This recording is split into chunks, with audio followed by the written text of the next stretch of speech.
Hey guys, welcome to our round two breakdown of the playoffs. We've got the New York Rangers and Carolina Hurricanes to break down first. Now we're a bit behind the eight ball here. Game one was played today, so when we show you some stats, you'll see those stats in as well. Yes, I But predict yes. Rangers will win a game this series. No.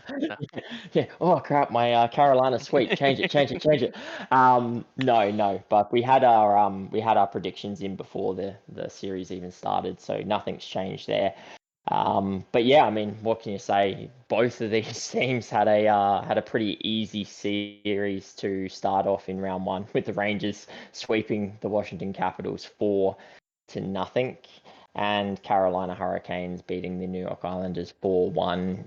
Almost had the sweep, but gave up that game in overtime. Yeah, I mean, what do you think's going to be coming of this series, Jaden? It's going to be a hard one. Probably a good powerhouse in regards to forwards, but also defensive side from Carolina. And then I don't know how Rangers defense is going to hold up just because they've conceded so many games with 40 shots.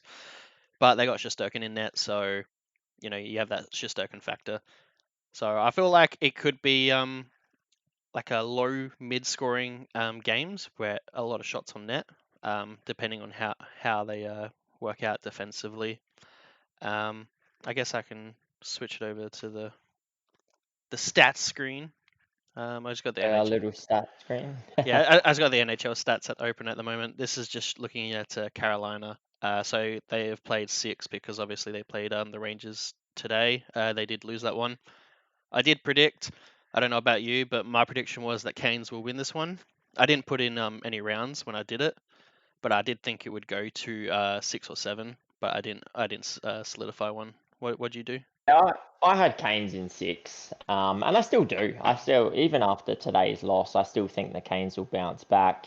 Um, my big worry about the Canes definitely comes down to their goaltending situation. It really is.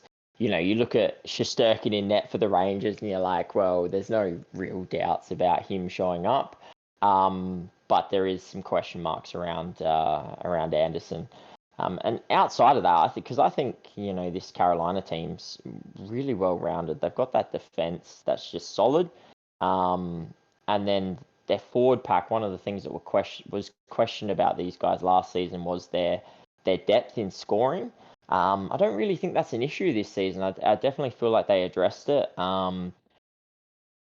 during the season, even in the trade deadline as well, bringing in Gensel and Kuznetsov, who, in this in these playoffs already have 2 and 1 goals between them, so not lighting it up, but still producing so far.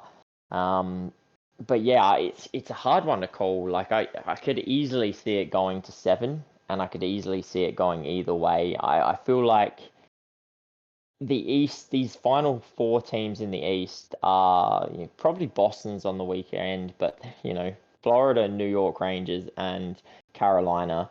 You could make cases for either one of like any of those teams to win the cup. They're so strong. No, you're exactly right. It's probably why they won't end up winning the cup because they got such strong runs into the cup. They're gonna beat themselves up out of it. Yeah, Exactly, they're gonna run into all these injuries and beat themselves up.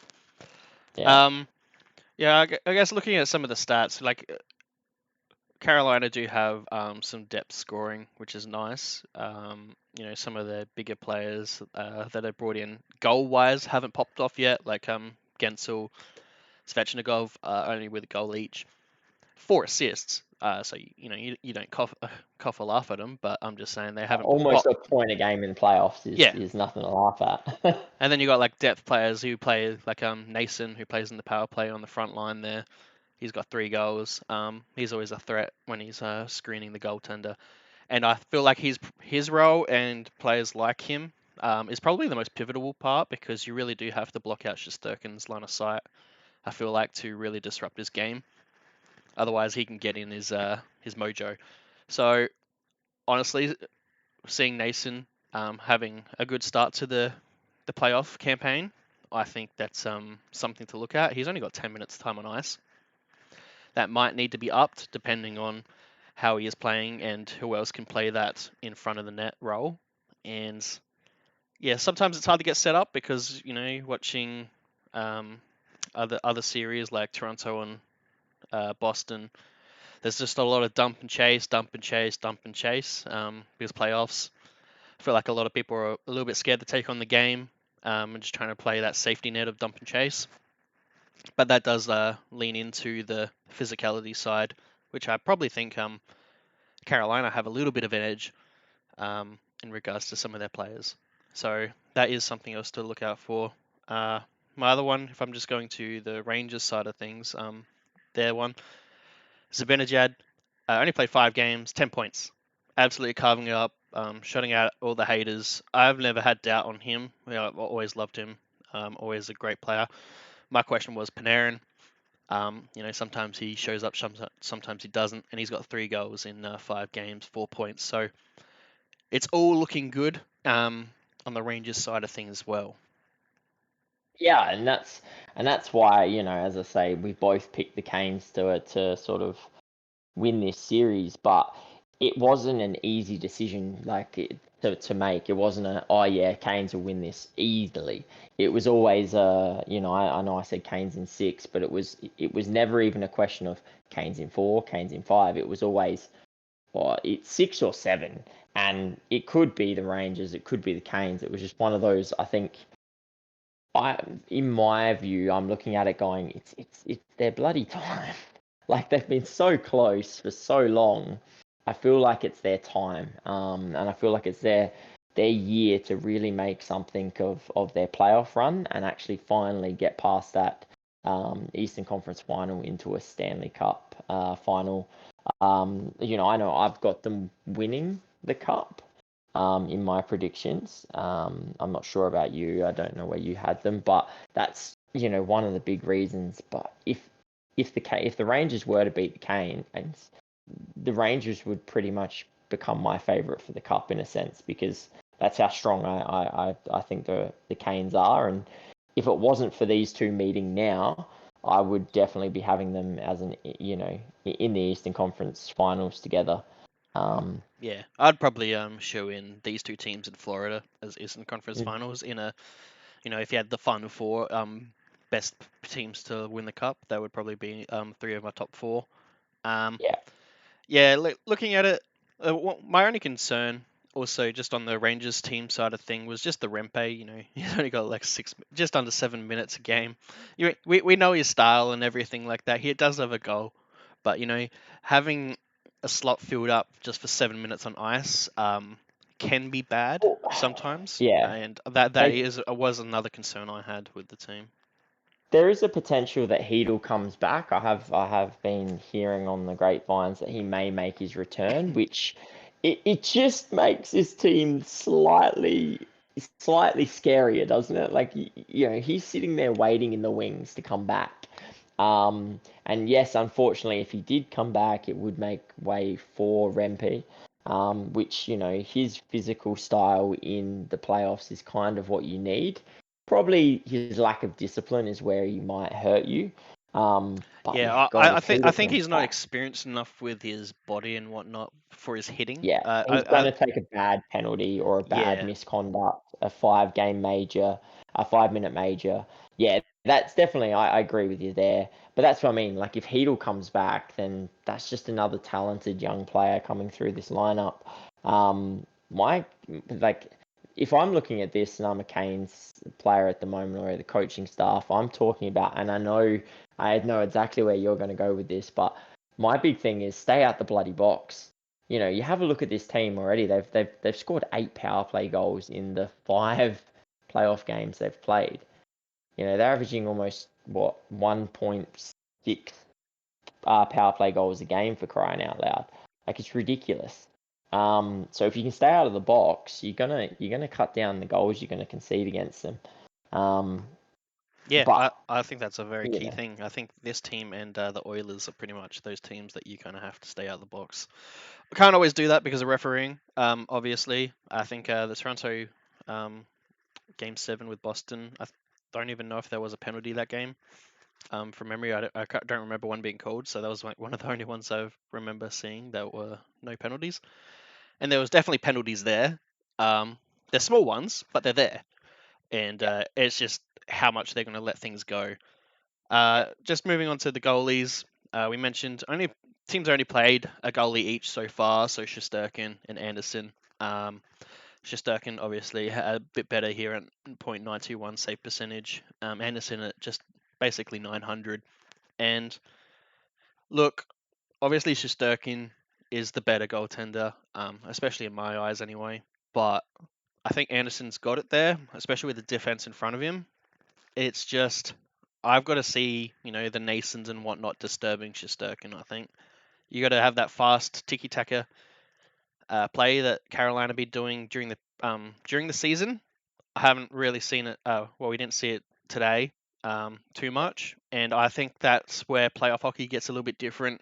Players, a bit more nervous on the puck, want to play it more safe, so they dump. And I feel like that could be detrimental to Canes if they don't play their style. I've seen it a few times, but sometimes where people could do it, they just decide to dump it. And then, just having a look at the stats for the New York Rangers in themselves, like 19 goals, 4 in 5 games. Absolutely amazing. Not many teams that are around that mark. You do have, Colorado with 28, which is a bit insane.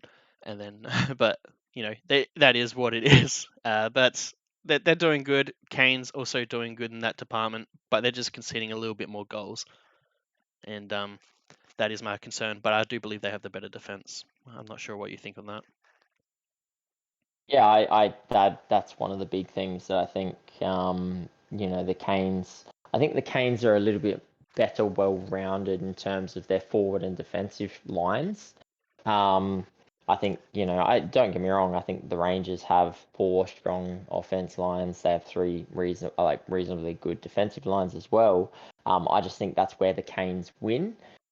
I think in this series, where this series is going to be won, is there's two areas for me. It's can the Canes stay out of the box, because that Rangers power play is absolutely deadly at the moment. It's just at 44% or whatever.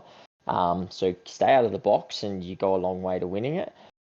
And B, can they get somewhat of a decent goaltending performance from Frederik Andersen? Because we know Shesterkin, we know what he brings in the playoffs. He does it every time. He had his question marks throughout the season. And I think there was one point where they were playing quick over him. I know there was injury worries, but there was some question mark.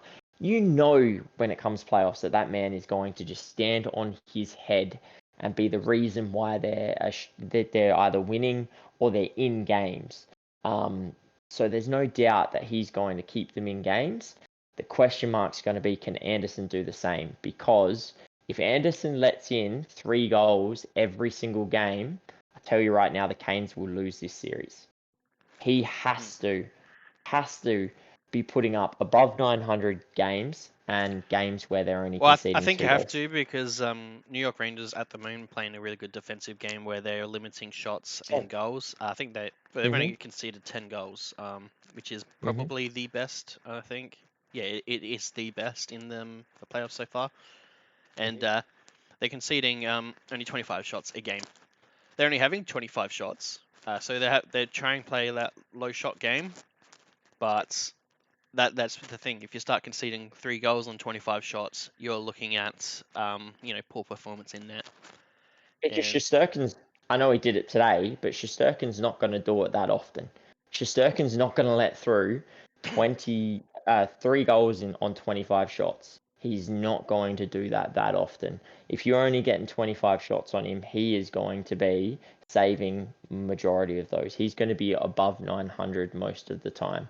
So yeah, it's either got to be the Canes have to back that up, and be conceding 1 to 2 goals a game to be a chance in this series, or they've got to be getting a bulk load of shots on Shesterkin in high danger areas. So yeah, to me, it's going to be a goaltending battle, because I think the offense and defense of both teams are really, really strong. I think Canes win out in it, but if that goaltending doesn't stand up for them, they're going to be in trouble. Even though I still think that they will win the series. Yeah. All right, I don't have much more to say there. On this, I do think the Canes come out on top in their end. Honestly, I had them probably going in 6. You know, retrospective because of what I've seen today, maybe in 7.